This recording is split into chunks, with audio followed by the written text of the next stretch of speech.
Hello guys, आप सबका स्वागत है वापस से मेरे यूट्यूब चैनल में। तो आज से हम फिजियोलॉजी स्टार्ट करने जा रहे हैं और जिसको कंटिन्यू करना है इस वीडियो से कंटिन्यू कर सकता है। सबसे पहले फिजियोलॉजी में हम पढ़ेंगे बेसिक चैप्टर से होम्योस्टेसिस। होम्योस्टेसिस क्या है? होम्योस्टेसिस समझो कि जिस इंटरनल एक्सटर्नल एनवायरनमेंट हम रह रहे, जो ज़िंदगी हम जी रहे, उसमें सर्टन चेंजेस टाइम टाइम होते रहते हैं। जब भी चेंज होंगे समझो कि ना, कभी दुख और खुश की घड़ी आती रहती है जाती रहती है। तो हर खुश की दुख की घड़िया में अपने हमको बॉडी की पैरामीटर है उसको कांस्टेंट रखना ज़रूरी है। तो होम्योस्टेसिस का मतलब ये मतलब किसी भी चीज़ में हमको जो बॉडी का जो पैरामीटर है उसको कांस्टेंट रखना है। तो होम्योस्टेसिस मतलब it is a concept of constituency. It is a concept of constituency जब भी हमको अपने बॉडी के पैरामीटर है उसको कांस्टेंट रखना है। और सबसे पहले ये सेंट्रल थीम है बॉडी फंक्शन का, अगर इसमें डिस्टर्बेंस आ गया तो डिसीज कॉज कर देगा। क्या है ये? सेंट्रल थीम है बॉडी फंक्शन का, central theme of body function,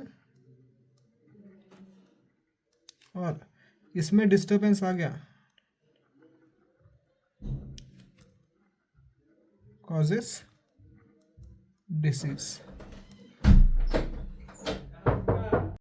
और हेमोस्टेसिस कंसेप्ट जो दिया है वो एक दिया है साइंटिस्ट का नाम वाल्टर कैनन।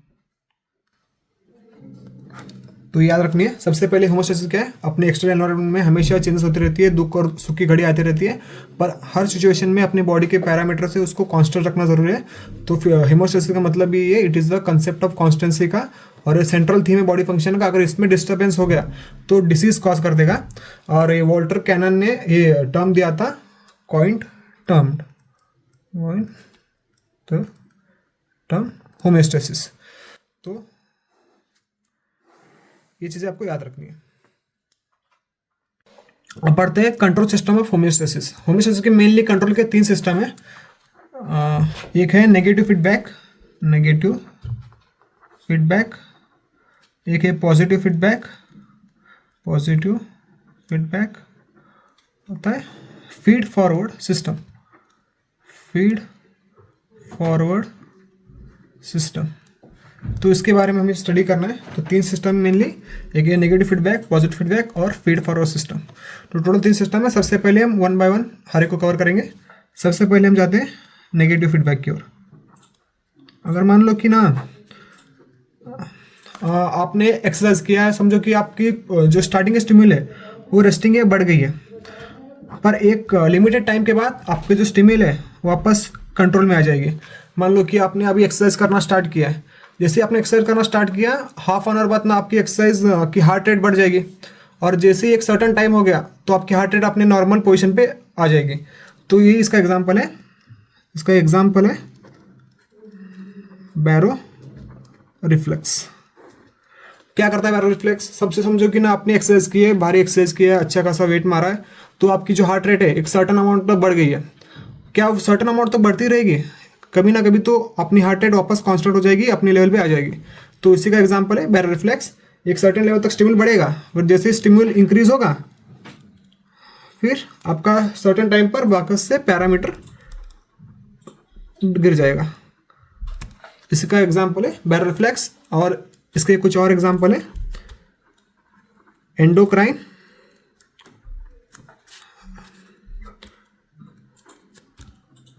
रेगुलेशन और गैस्ट्रिक एसिड सिक्रीशन। ये कुछ नेगेटिव फीडबैक के रोल है। अब इसमें बैरो रिफ्लेक्स डिटेल में पढ़ते हैं। समझो कि ना क्या होता है कि change in BP, change in blood pressure अब होता है 2 चीज़ों की वजह से। मान लो कि ना आपने एक्सरसाइज की है, ड्यूरिंग एक्सरसाइज जो आपका ब्लड प्रेशर है हाई रहेगा, और आफ्टर एक्सरसाइज आपका ब्लड प्रेशर नॉर्मल हो जाएगा। तो उसका कुछ और एग्जांपल है। सबसे पहले बैरो रिफ्लेक्स है, एंडोक्राइन रेगुलेशन और अपना गैस्ट्रिक एसिड सिक्रीशन। ये 3 चीज़ें। अब इसमें कुछ कंपोनेंट्स है जो आपको देखने हैं। समझो कि नेगेटिव फीडबैक के कुछ कंपोनेंट है कि इसकी मैकेनिज्म कैसी है नेगेटिव फीडबैक की। सबसे पहले स्टिम्युल आएगा, स्टिमुलस फिर ना समझो कि आप एक्सरसाइज कर रहे हो या कुछ भी कर रहे हो, एक्टिविटी कर रहे हो, तब स्टिमुलस आएगा। वो एक्ट करेगा रिसेप्टर पे, एक्ट ऑन रिसेप्टर, अब रिसेप्टर पे एक्ट किया तो रिसेप्टर अपना एफरेंट आर्टरी भेजेगा, एफरेंट आर्टरी भेजेगा कहाँ, सेंटर में। अब जैसे सेंटर आएगा, सेंटर से इफरेंट आएगा। अब इफरेंट आया तो फिर इफरेंट रिस्पॉन्स कॉज करेगा। तो यही चीज़ इसमें पढ़ते हैं। सबसे पहले इसमें स्टिमुलस का रोल कौन कर रहा है, समझो कि इंक्रीज इन ब्लड प्रेशर बढ़ गया। अब जैसे ही ब्लड प्रेशर बढ़ा तो उस कौन से रिसेप्टर पर एक्ट करेगा, यहाँ पे बैरो रिसेप्टर है तो बैरो रिसेप्टर। अब जैसे बैरो रिसेप्टर पे एक्ट हुआ तो बैरो रिसेप्टर एफरेंट भेजेगा। अब वो एफरेंट भेजेगा तो यहाँ पे सेंटर का काम कर रहा है मेडुला, मेडुला में जाएगा, मेडुला फिर इफरेंट भेजेगा। अब आपको सबको पता होगा कि ना 12th की बायोलॉजी है, सिंपैथेटिक और पैरासिम्पैथेटिक हार्ट रेट में रोल प्ले करते हैं। तो सिंपैथेटिक और पैरासिम्पैथेटिक यहाँ पे रोल प्ले करेंगे और सिंपैथेटिक नर्वस सिस्टम इनिबिट कर देगा और पैरासिम्पैथेटिक एक्टिवेट हो जाएगा। इसी वजह से जो हार्ट रेट है वो डिक्रीज हो जाएगा और इसी वजह से ब्लड प्रेशर भी डिक्रीज हो जाएगा, इसलिए इसका response decrease in blood pressure रहेगा। तो ये एग्जांपल है, मैकेनिज्म है नेगेटिव फीडबैक की। आप स्टार्ट करते हैं assessment of effectiveness of negative feedback. समझो कि ना इसमें कंसेप्ट आता है गेन का, इसको हम जी से नोट कर रहे हैं। कभी ना समझो कि ना जो अपने ब्लड प्रेशर बढ़ता है फिर अचानक कम होता है, फिर उसी का एक एग्जांपल है correction by the system, sorry by the system और एरर। एरर को हम ई से करते हैं, एरर रिमेनिंग। जो करेक्शन है उसको हम सी से नोट करेंगे और जो एरर है उसको हम ई से नोट करेंगे। अब इसका एक नॉर्मल एग्जांपल है, समझो कि ना आप कभी आप नॉर्मल पोजीशन में लेटे हो, सोए हो, आप गहरी नींद में हो, फिर जैसे ही आप उठ गए तो आपका जो ब्लड प्रेशर है वो अचानक से एकदम हार्ट बीट एकदम तेज हो जाती है, आपका ब्लड प्रेशर एकदम से बढ़ जाता है। फिर एक सर्टेन अमाउंट के बाद ना ब्लड प्रेशर वापस आ जाता है। मतलब ये कि ना जो करेक्शन होगा, मतलब ब्लड प्रेशर एकदम से राइज होगा, फिर एक सम टाइम के बाद ना वो डिक्रीज हो जाएगा। अब इसमें कितना एरर बचा है और कितना का ब्लड प्रेशर पंप हुआ है, इसका एग्जांपल है गेन। इसका एक क्वेश्चन सॉल्व करना है आपको, मैं दूंगा। आप ये क्वेश्चन सॉल्व करो। इसमें लिखा है कि ना on changing position from lying down to standing there is a drop of 10 mmHg mercury in blood pressure, immediately ही रिकॉर्ड 8 mmHg, कैलकुलेट गेन। अब इसमें गेन सिस्टम आप कैसे निकालोगे, सबसे पहले आपको फॉर्मूला अप्लाई करना है गेन का, जिस करते हैं, और करेक्शन माइनस एरर। सबसे पहले हम लिखा है कि ना ड्रॉप हुआ है 10 mmHg से, तो इसका क्या होगा, और ना करेक्शन हुआ है 8 से, तो करेक्शन 8 से हुआ है और कितने का एरर है 10 माइनस 8, मतलब 8/2, इसका आंसर आएगा 4। तो ये कुछ एग्जांपल है, ये हो गया गेन का। और इसमें एक और कंसेप्ट है इनफाइनाइट फीडबैक गेन। समझो कि ना ऐसी सिचुएशन है जिसका एरर 0 में आ गया है, ये कौन सी कंडीशन है, समझो पहले ये आता है इनफाइनाइट फीडबैक गेन। अब इसमें जो एरर है वो इनफाइनाइट हो जाता है। कैसे होगा इनफाइनाइट, समझो कि ना व्हेन एरर बिकम 0। वैसे नॉर्मली ह्यूमन बॉडी में ना एरर कभी 0 होता नहीं है, पर ऐसे केस में होता है कि ना समझो कि जब एरर 0 हो जाए तो जो गेन है वो इनफाइनाइट में चली जाती है, उसी को हम बोलेंगे इनफाइनाइट फीडबैक गेन। ये जनरली होता कैसे, आप एक एग्जांपल की बार समझे तो किडनी का मेनली अपना बॉडी में क्या रोल है, kidney always correct the blood pressure back to normal. Kidney ना हमेशा ब्लड प्रेशर को नॉर्मल करता है। इन केस में हाइपरटेंशन में केस हो गया कि किडनी को इफेक्ट हो गया, तो किडनी इफेक्ट हो गया तो ब्लड प्रेशर जो गिरा है वो वापस से नॉर्मल नहीं हो पाएगा, तो ऐसी कंडीशन में जो गेन है अपना वो 0 हो जाएगा। तो तब उस केस में इनफाइनाइट फीडबैक गेन होता है। सबसे पहले अब लिखते हैं किडनी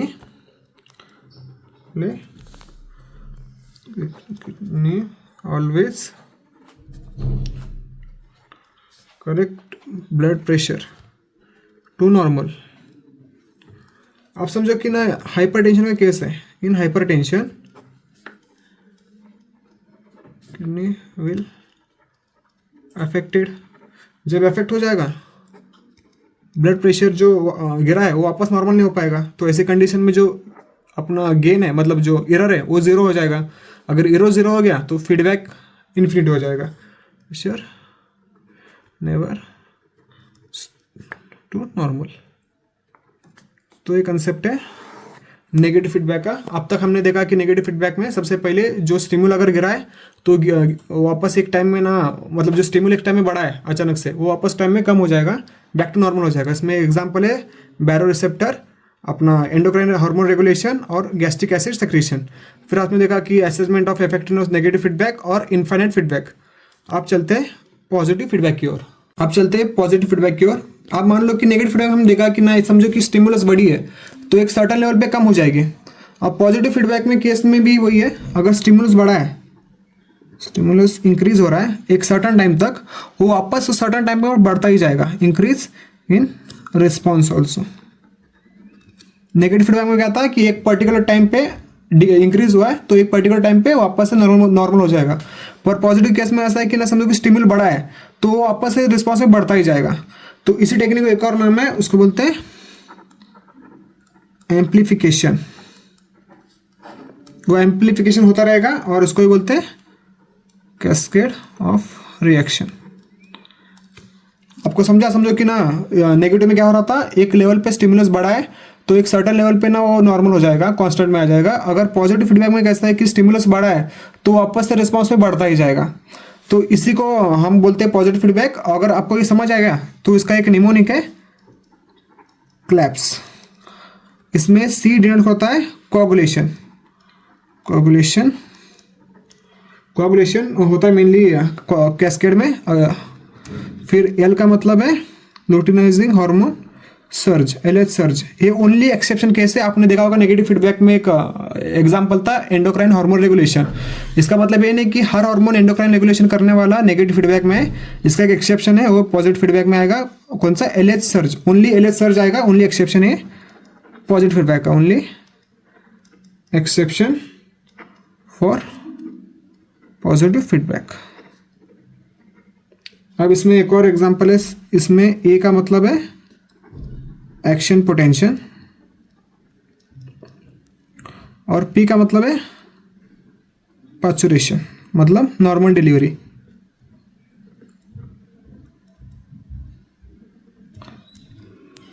अब पार्चुरेशन में देखे सबसे पहले समझो कि ना, नॉर्मल डिलीवरी में सबसे पहले हम देखें, मान लो कि फीटल का हेड है। जैसे ही फीटल का हेड प्रेशर देता है किस पे? यूट्रस और सर्विक्स पे। तो समझो कि ये इसने प्रेशर दिया और यूटेराइन सर्विक्स, इस पे प्रेशर दिया। जैसे इस पे प्रेशर करेगा तो एक हार्मोन रिलीज करेगा, ऑक्सीटोसिन। कौन सा रिलीज करेगा? ऑक्सीटोसिन। अब जैसे ऑक्सीटोसिन रिलीज होगा तो ऑक्सीटोसिन का काम क्या है? Uterine contraction. अब यूटेराइन कॉन्ट्रैक्शन होगा तो ये हेल्प करता है, जो फीटल का हेड है उसको पुश करता है बाहर। तो pushes fetal head further down.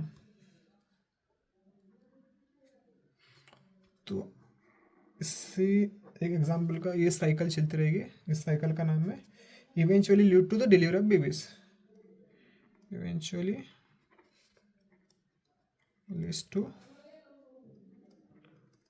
Delivery of baby. इसी साइकिल का नाम है Ferguson reflex, also known as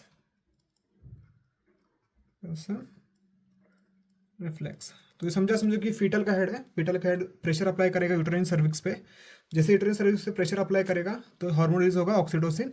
जैसे ऑक्सीटोसिन रिलीज होगा तो यूट्राइन कॉन्ट्रैक्शन हो जाएगा, और यूट्राइन कॉन्ट्रैक्शन हो गया जो फीटल का हेड को मूव ऑन करेगा फर्दर डाउन के लिए। और जैसे ही फीटल इन वजन थ्रू मूव ऑन हो गया तो उसी का एक साइकिल को नाम मिलेंगे और बेबी का डिलीवरी हो जाएगा। तो उसी का नाम है फर्गसन रिफ्लेक्स। तो एक और इसमें एग्जाम्पल है लास्ट का, यस मतलब शॉक। समझो कि आजकल देखते होंगे कि ना, काफ़ी रोड एक्सीडेंट होते रहते हैं। आरटी केस में जब भी आरटी केस हो गया तो उसमें उस टाइम पे ना काफ़ी सारा ब्लड लॉस हो जाता है, तो आदमी जो है हेमोरेजिक शॉक में चला जाता है। हेमोरेजिक शॉक में चला जाता है। अब इस केस में समझो कि ना आरटीए केस है, जो कि रोड एक्सीडेंट है। रोड एक्सीडेंट पे ना काफ़ी सारा ब्लड लॉस हो गया है और पर्सन को फ्यूदर एम्पलीफाई करता जाएगा तो वो इरिवर्सिबल शॉक में चला जाएगा। इरिवर्सिबल शॉक में चला जाएगा। अगर शॉक कंटिन्यू रहा, उसको ठीक नहीं किया, तो आदमी इवेंचुअली डेथ हो जाएगा, ये पॉजिटिव फीडबैक है। तो सबसे पहले हेमोरेजिक शॉक होगा, इसमें काफ़ी सारा ब्लड लॉस हो जाएगा। अगर वही शॉक एम्पलीफाई आगे करता है तो इरिवर्सिबल शॉक हो जाएगा। फिर एक ऐसी स्टेज होगी आगे एम्पलीफाई करेगा तो वो रिकवर नहीं कर पाएंगे, तो इवेंचुअली हेमोरेजिक शॉक में आदमी की डेथ हो जाएगी। तो ये एग्जाम्पल है पॉजिटिव फीडबैक का। तो इसमें सबसे पहले आपको देखना है कि ना जो स्टार्टिंग से देखे तो एक बार स्टिमुलस बढ़ गया वो बढ़ता ही जाता है, और नॉर्मल पैरामीटर से ना मतलब वापस नॉर्मल कभी नहीं होगा, बढ़ता ही जाएगा। इसके एग्जांपल है सबसे पहले कोगुलेशन कैस्केड, फिर लुटिनाइजिंग हार्मोन सर्च, फिर एक्शन पोटेंशियल, फिर पैचुरेशन में देखा कि ना फीटल हेड से ना ऑक्सीटोसिन रिलीज होगा, फिर यूट्राइन कॉन्ट्रैक्शन होगा और नॉर्मल डिलीवरी हो जाएगी। उसको एक और नाम है फर्गसन रिफ्लेक्स।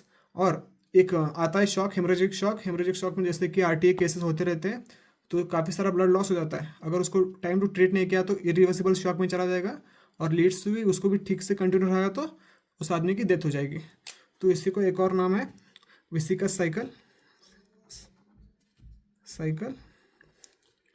ये करता है डिस्टेबलाइजर इन सिस्टम।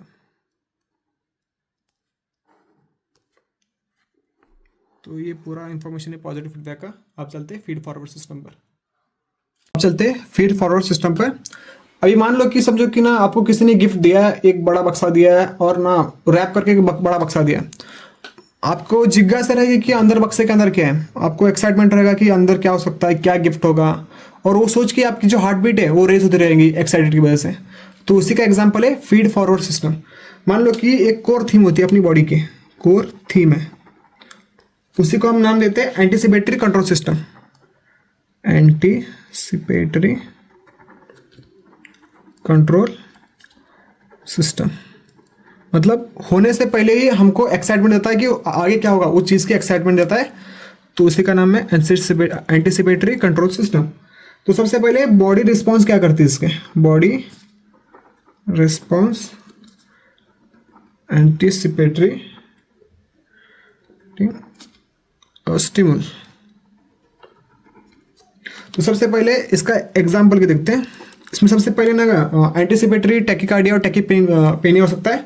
मान लो कि ना अभी कुछ एथलीट्स है जिसकी रनिंग रेस होने वाली है, अब अपने पोजीशन पे वो लाइव हो चुके हैं, और जैसे ही उनको एक्साइटमेंट मतलब ना शुरू होने से पहले ही उनकी हार्ट बीट तेज हो गई है। जैसे ही आपने समझो कि जो रेफरी है उसने गन फायर शॉट करने से पहले अगर आप उनकी हार्ट रेट देखोगे तो काफ़ी ज़्यादा बढ़ चुकी है। समझो कि एक और एग्जांपल लेके तो हम ना समझो कि किसी का रिजल्ट आने वाला है एग्जाम में, मतलब एग्जाम हो चुका है, उसका रिजल्ट आने से पहले जो धक धक हार्ट बीट तेज होती है, तो उसका एग्जांपल है एंटीसिपेटरी टैकीकार्डिया और टैकीपेनिया। Anticipatory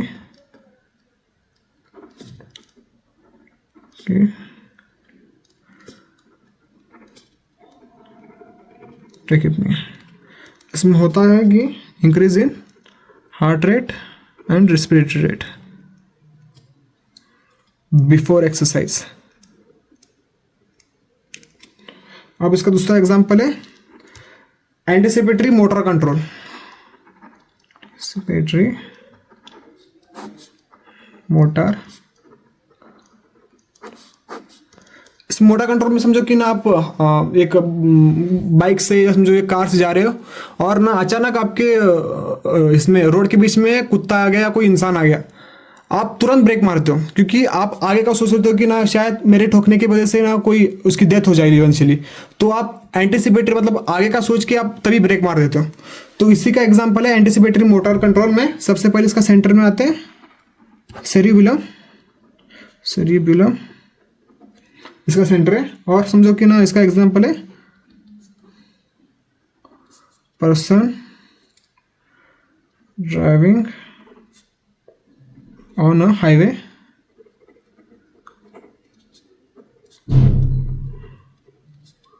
applies brake on seeing a dog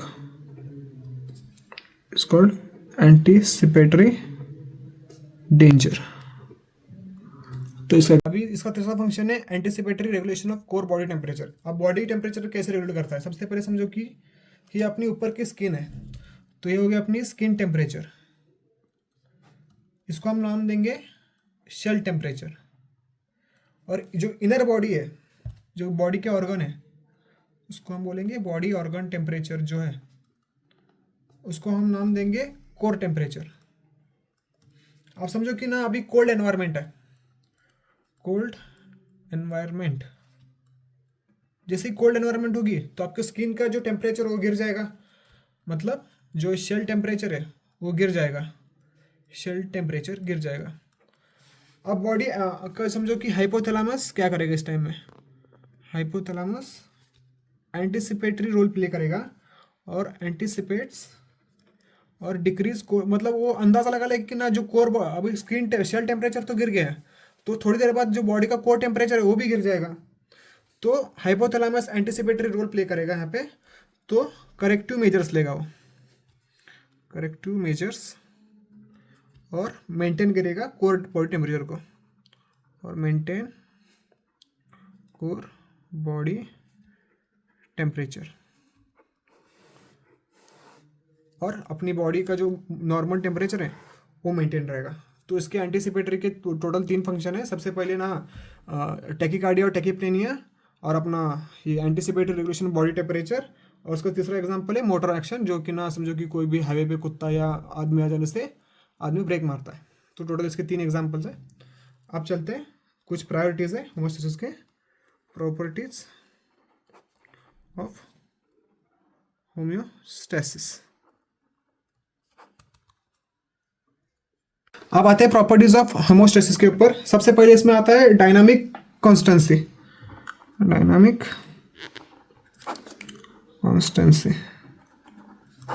अब जब भी समझो कि ना मैं आपको बताऊं कि आपका ब्लड प्रेशर कितना है या रेस्पिरेटरी रेट कितना है, तो आप एग्जैक्ट मुझे नहीं बताओगे कि ना मेरा ब्लड प्रेशर इतना है या मेरा रेस्पिरेटरी रेट इतना है या मेरा हार्ट रेट इतना है। मतलब समझो कि ना ये एक डायनामिक इक्विलिब्रियम और एक रेंज के फॉर्म में होता है जनरली। समझो कि आपसे मैंने पूछा कि नॉर्मल हार्ट रेट कितना होगा, तो होगा 60 to 100 ब्लड प्रेशर। और समझो कि नॉर्मल रेस्पिरेटरी रेट कितना है, तो आप बोलेंगे 12 to 18। तो ऐसा होता क्यों है, क्योंकि ये डायनामिक इक्विलिब्रियम में homeostasis control system maintain range of values, ये होता है रेंज ऑफ वैल्यूज की ओर। जब भी आपको कोई पूछे नॉर्मल हार्ट रेट कितना है, नॉर्मल रेस्पिरेटरी कितना है, तो सर्टन अमाउंट या सर्टन हम मतलब एग्जैक्टली नंबर नहीं बता सकते, हमको एक रेंज में बताना होता है 60 to 100 और 12 to 18। पता है प्रायोरिटी कितना देना है बॉडी के पैरामीटर को। सबसे पहले आपको प्रायोरिटी की बात करें, सबसे पहले आपको पीएच को प्रायोरिटी देनी है, फिर आता है ब्लड प्रेशर, फिर उसके बाद आता है अपना टेम्परेचर। तो ये कुछ क्वेश्चन है जो पूछ सकते हैं एफएमजी में या नीट पीजी में। सबसे पहले आपको पीएच को प्रायोरिटी देनी है, फिर ब्लड प्रेशर को, फिर टेम्परेचर को। ये होता है। अब इसमें कुछ एग्जांपल है, पीएच है, pH change are given more priority. समझो कि ना इसकी एक्टिविटी एंजाइम की एक्टिविटी है, और उसलिए ना पीएच का अगर गिर जाना तो एंजाइम की एक्टिविटी में डिक्रीज हो जाएगा, इसलिए आदमी इवेंचुअली लीड टू डेथ। तो ये pH changes are given more priority because as they affects the activity of enzyme leads to death। तो इस हिसाब से ये आज का हम पहला टॉपिक हम कवर हो चुका है, होमोस्टेसिस।